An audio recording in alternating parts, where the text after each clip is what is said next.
¿Qué tal, mis queridos amigos, mis queridos hermanos? Qué gozo para mí saludarles, qué privilegio desearles a cada uno de ustedes una feliz noche en la oportunidad de compartir mi aporte al estudio de la lección de escuela sabática de este día. Alabo al Señor por este privilegio, le pido a Él que me dé sabiduría de lo alto, por amor a cada amigo que se acerca a este canal. Y como siempre te digo, si tienes alguna pregunta, puedes dejarla escrita allí en el canal o enviármela en forma personal. Y con gusto, si tenemos la oportunidad, lo estaremos respondiendo. Estamos en la lección número 12 de este segundo trimestre del año 2024, los acontecimientos finales de la tierra. Y la sección para este día lleva como título Las lluvias temprana y tardía. Quisiera, antes de introducirme en la lección, explicar un poquito las figuras usadas en esta profecía, de dónde son sacadas, cuál es su origen, para poder comprender entonces el mensaje que la Biblia nos quiere dejar y que la lección nos quiere dar en el día de hoy. Un mensaje adventista completamente, una terminología adventista que necesitamos comprender para entender el propósito de Dios para ti y para mí en estos tiempos finales de la historia de este mundo. ¿Qué eran las lluvias temprana y tardía? En el tiempo antiguo, la economía dependía básicamente de la agricultura y de la ganadería. No había otros productos así como los pueden haber hoy el turismo, el petróleo, la artesanía, que puedan ser bases para sostener la economía de una nación. Así que la agricultura era clave para el pueblo de Israel. Era clave para que el pueblo pudiera subsistir en el transcurso del año, tener los recursos y tener la comida en todo momento. Para que esto pudiera ocurrir, las lluvias jugaban un papel fundamental. Las lluvias jugaban un papel clave. Si las lluvias no caían cuando tenían que caer, si se atrasaban las lluvias, entonces la economía hebrea sucumbía. El hambre era una alternativa posible.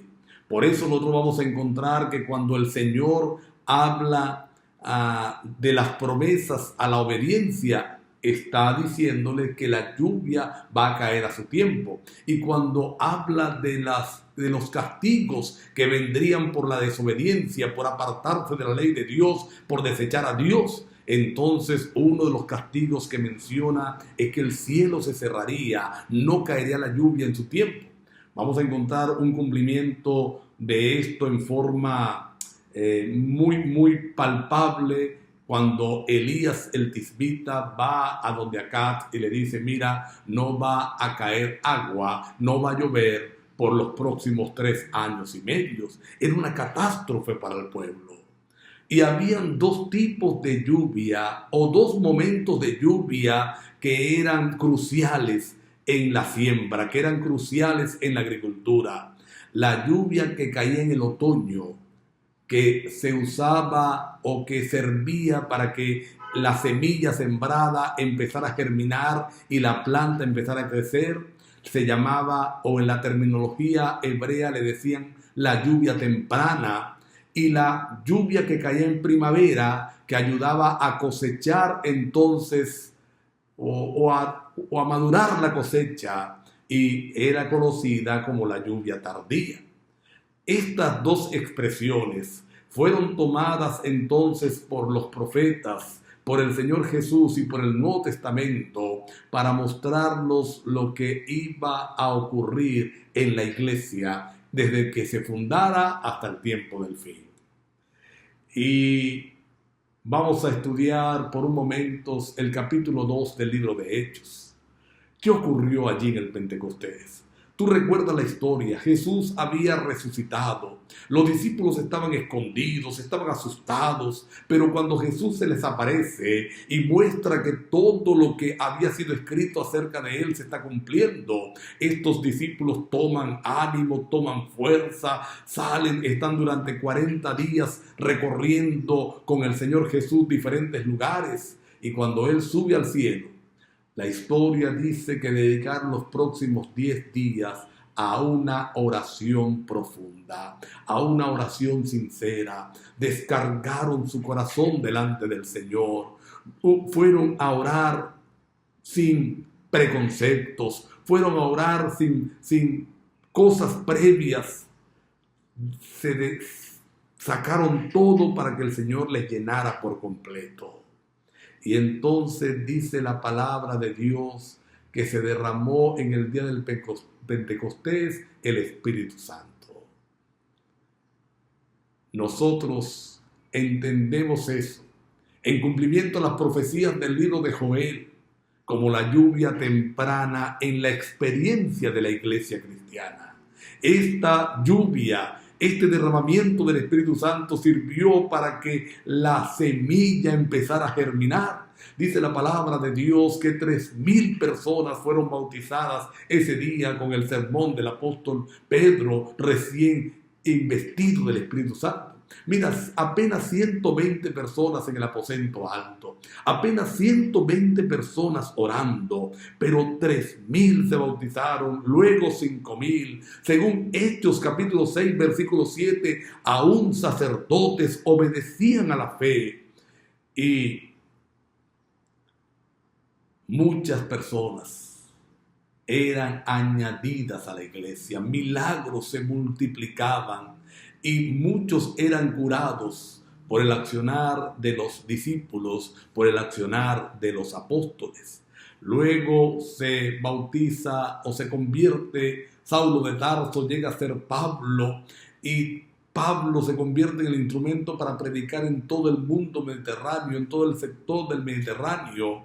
Y en Hechos 17:6 encontramos una expresión que cada vez que yo la leo a mí me paraliza. Una expresión que cada vez que yo la leo a mí me toca lo más profundo del corazón y me hace sentir mal. Porque dice la palabra de Dios que cuando acusaron a Pablo, cuando acusaron a los que tomaron preso en ese lugar, dijeron: los que trastornan al mundo también han venido acá. Imagínate lo que hizo el poder del Espíritu Santo, lo que hizo una iglesia que oró para que el Espíritu Santo fuera sobre ellos, lo que hizo una iglesia que permitió al Espíritu Santo tomar completamente el control,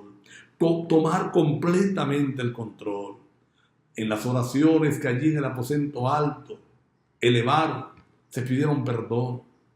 Los que en algún momento querían ser primeros, querían tener la supremacía, que luchaban para ver quién era el mayor en el reino de los cielos, ahora simplemente se ponían como siervos esperando la voz del Señor. Y milagros extraordinarios, milagros en personas, resultados extraordinarios se vieron con la lluvia temprana. Pero no era solamente la lluvia temprana la prometida, también estaba prometida la lluvia tardía. Es el bautismo del Espíritu Santo entonces para cosechar la tierra, para cosechar, para madurar la cosecha, para terminar con el ciclo de la siembra y obtener los frutos.